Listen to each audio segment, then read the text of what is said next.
Oke, sudah ya.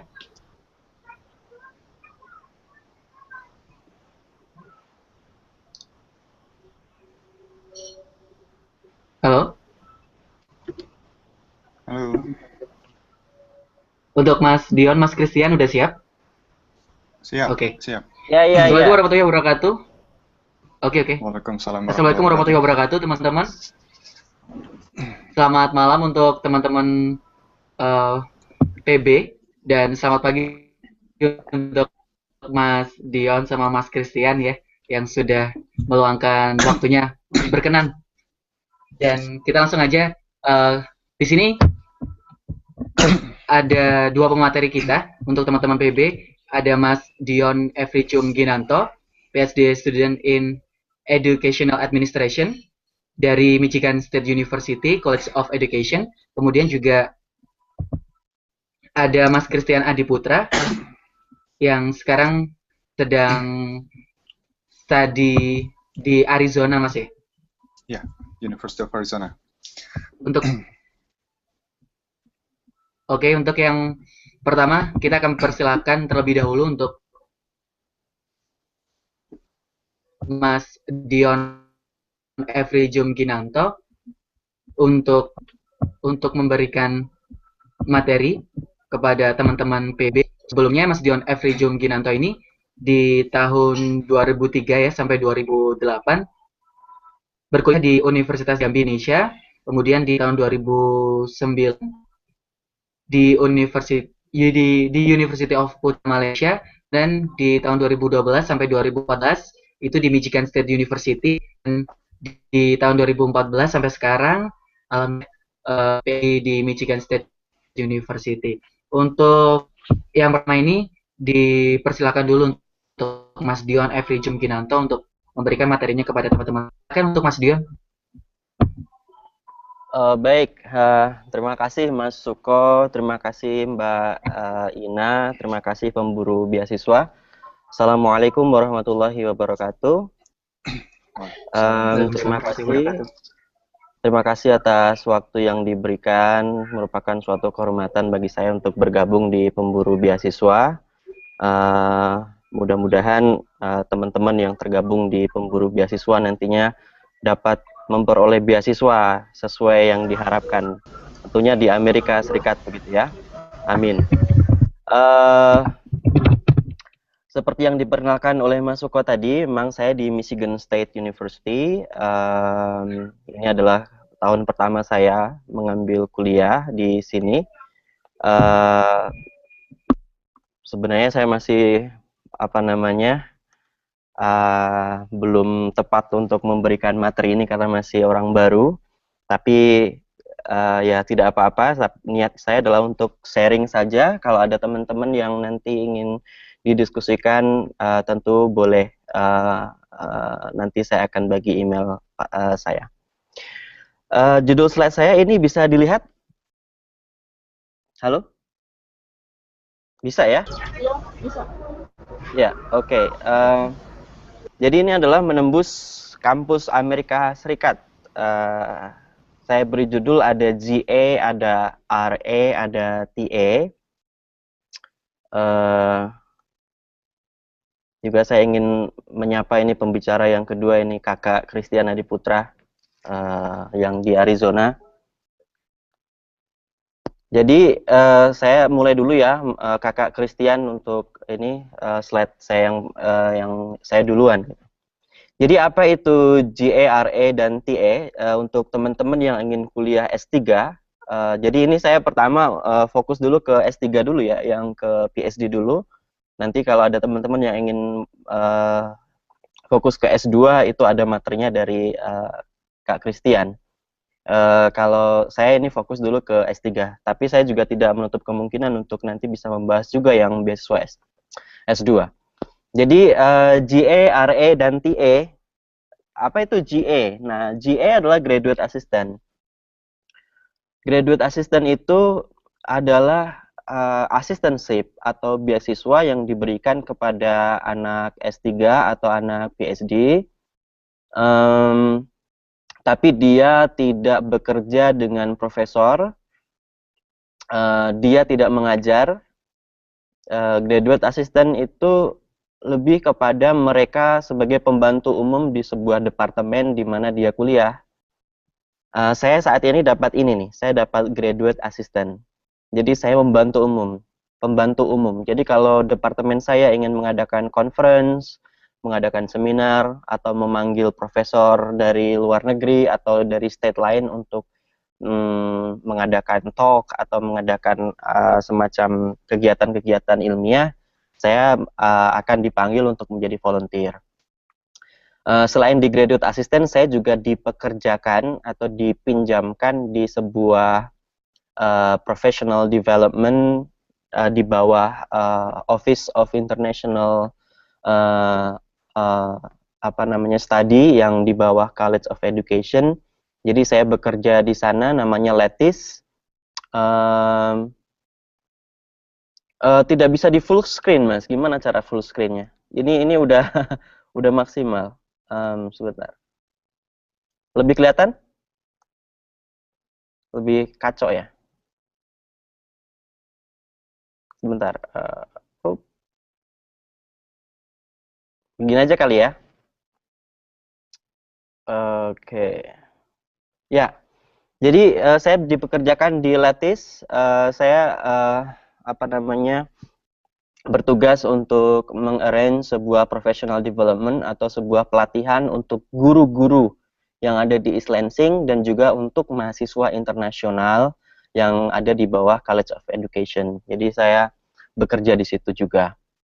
Jadi karena saya bekerja, saya otomatis mendapatkan gaji yang gajinya itu bisa untuk mencukupi kehidupan saya sehari-hari, untuk sewa apartemen, dan mereka juga membiayai biaya kuliah. Kemudian ada yang kedua, ada research assistant. RA itu juga sangat umum di sini di Amerika Serikat ya. Tugas mereka adalah bekerja dengan profesor dia. Jadi basically yang mendanai kuliahnya adalah profesor dia. Jadi tugas dia ya itu meneliti, membantu profesor. Apapun yang di-assign oleh profesor untuk dikerjakan, dia harus kerjakan. Jadi dia bertugas sebagai asisten peneliti. Yang ketiga itu ada namanya teaching assistant atau asisten dosen. Asisten dosen ini lebih banyak juga di kampus saya di MSU. Tapi di departemen saya tidak ada teaching assistant karena tidak ada jurusan S1 untuk di jurusan saya di Educational Administration. Jadi begitu ya, tiga-tiganya ini insya Allah jelas ya. Ada graduate assistant, dia bekerja di bawah departemen. Research assistant, dia bekerja sebagai peneliti, bekerjanya dengan dosen. Kalau teaching assistant, dia bekerjanya mengajar. Oke. Selanjutnya, kemudian apa yang harus dipersiapkan? Oke. Yang harus dipersiapkan untuk kita mendaftar beasiswa di Amerika Serikat, ini persyaratan umum. Persyaratan yang apabila kita apply beasiswa pasti biasanya dapat ini gitu. GPA biasanya GPA itu 3,0 ke atas ya. Mungkin ada di departemen lain yang bisa 2,75, tapi kebanyakan 3,0 untuk IPK-nya. TOEFL atau IELTS standar biasanya 550 untuk paper base. Kalau untuk international base biasanya atau internet base atau IBT biasanya minimal 80. Kemudian GRE. Untuk S3 biasanya selalu diminta GRE. Agak mahal sih di Indonesia, tapi ya nggak apa-apa, investasi untuk kemajuan kita, tidak ada salahnya untuk dicoba. Nah, yang selanjutnya ini yang biasanya hanya di ada personal history statement, ada statement of purpose, ada research statement. Ini biasanya yang di S3 ya, S3 yang diminta. Kalau S2 biasanya hanya diminta esai secara umum. Personal history statement ya statement kita gitu, sejarah kita dulu ngapain, apa yang sudah kita kerjakan, kemudian apa yang sedang kita kerjakan dan apa yang akan kita kerjakan. Juga ada statement of purpose. Kita ngapain gitu di Amerika? Kenapa kita memilih kampus tersebut? Kenapa kita memilih jurusan tersebut? Kenapa memilih Amerika? Kenapa tidak memilih negara yang lain? Kenapa tidak memilih universitas yang lain? Kira-kira seperti itu. Ada juga research statement. Research statement ini adalah proposal penelitian. Maaf, proposal penelitian yang kita itu pinginnya mau meneliti apa nanti kalau S3. Tapi biasanya kalau sudah kuliah, research statement yang kita submit dulu akan jauh berbeda karena akan mengalami perubahan. Yang selanjutnya ada recommendation letter. Bisa dari dosen, bisa dari kalau kita bekerja, bisa dari atasan kita, atau kalau kita ada kenalan di NGO, kita bisa minta dari pimpinan atau direktur NGO. Untuk teman-teman yang pingin contoh personal history statement atau statement of purpose atau research statement, itu bisa nanti kontak di email saya. Saya belum tuliskan di sini ya. Bisa kontak di email saya. Sebentar ya, saya tuliskan di sini. Waduh, gimana ini jadinya ini? Oke. Jadi alamat email saya Ditulis sini. Di sini bisa terbaca nggak? Bisa kok, ditulis di grup chat, Mas. Maaf. Oh, di grup chat bisa juga dibaca? Bisa dilihat kok. Oke. Jadi ini email saya, jadi teman-teman kalau nanti ada yang minta contohnya bisa juga hubungi saya di sini. Oke, selanjutnya bagaimana dapat LOE gitu? Bagaimana supaya dapat LOE? Yang pertama, ini bisa terlihat nggak di sana ya? Oh, saya ini ubah. Print screen-nya terlihat nggak?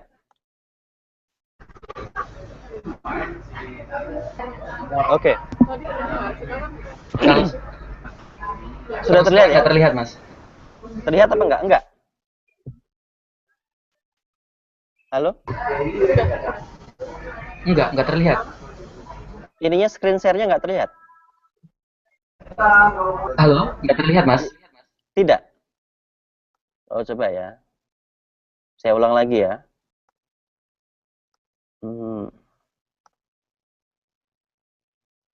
Terlihat? Sudah ya?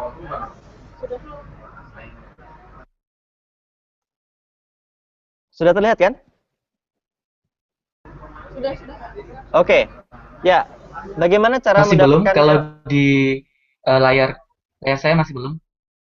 Hah? Belum. Kalau pas Dion bicara pasti akan muncul itu. Kalau ada suara lain pasti akan muncul suara lain. Oke. Ya, jadi saya bicara ya, lanjut bicara. Oke, jadi begini, how to get LOA. Jadi bagaimana untuk dapat LOA-nya? Ini bisa either way, bisa komunikasi dengan profesor terlebih dahulu, bisa cari browsing-browsing di internet tentang informasi profesor, atau bisa langsung daftar di universitas tersebut. Jadi di Google itu pasti kalau kita misalnya mau ke kampus ini, jurusan kita apa ketertarikan penelitian kita di bidang apa, maka kita harus mencari profesor yang mempunyai ketertarikan yang sama dengan bidang apa yang akan kita teliti. Jadi komunikasilah dengan profesor yang akan kita tuju dulu. Browse di internet, cari informasi tentang profesor, fokus penelitiannya tentang apa, ketertarikannya di bidang apa, sekali lagi cari yang sangat mendekati dengan riset yang Anda akan lakukan. Jadi ketika Anda itu mempunyai riset yang hampir sama, otomatis kan ada apa namanya? Ada sinergi, kemudian ada ketercocokan. Ketika ada cocok gitu dan profesornya punya funding, itu gampang sekali untuk dapat beasiswa gitu, untuk dapat sponsorship dari profesor tersebut. Atau kalau misalnya profesornya tertarik tapi dia tidak punya funding, biasanya profesornya akan mencarikan sumber dana lain selain dari profesor itu. Bisa jadi GA, bisa jadi TA. Ya, kirim email kepada mereka, kirim yang bagus-bagus emailnya. Setelah itu seperti yang saya katakan tadi, bisa kirim di universitas dulu atau kirim profesor dulu. Tapi bagusnya kirim ke profesornya dulu. Ketika ada apa namanya, ada keterkaitan dengan profesor, baru kita kirim ininya, kirim pendaftarannya di kampus tersebut. Jadi ini agak tricky untuk memilih kampus di Amerika.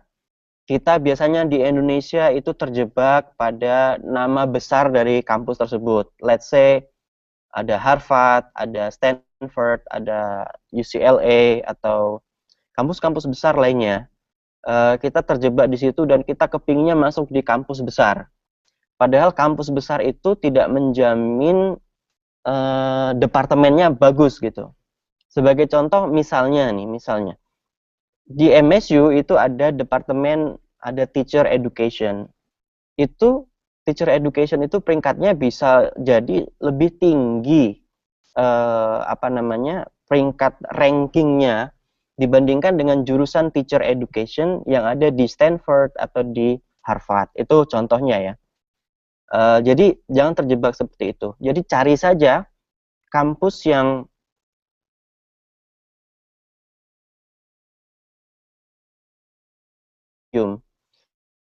jadi semakin biasanya di jurusan tersebut semakin rankingnya tidak terlalu rendah, biasanya ada fundingnya gitu. Begitu. Kirim sebanyak-banyaknya.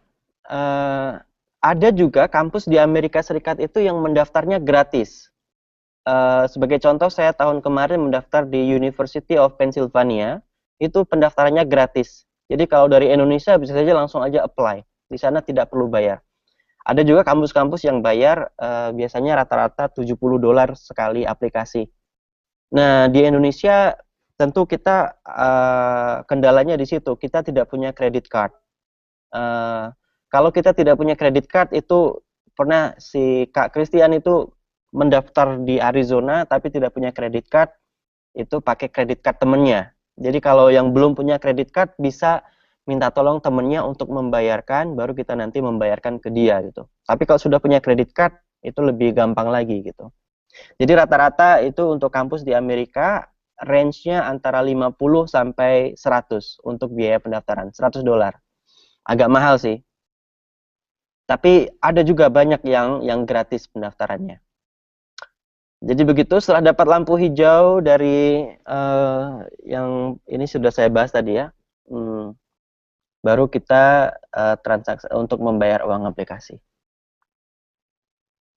Nah, yang selanjutnya ini yang terpenting. Kalau kita sudah kontak profesor, kemudian sudah daftar, baru langkah selanjutnya ya banyak-banyak berdoa dan banyak-banyak bersedekah.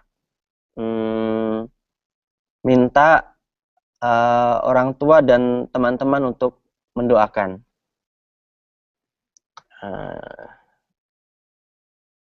Itu saja dari saya. Jadi saya masih fokusnya ke S3. Teman-teman yang untuk mengambil beasiswa S2, ini nanti pembicara selanjutnya nih, Kakak Christian Adiputra. Jadi begitu saja dari saya. Saya kembalikan kepada Mas Suko ya. Assalamualaikum warahmatullahi wabarakatuh.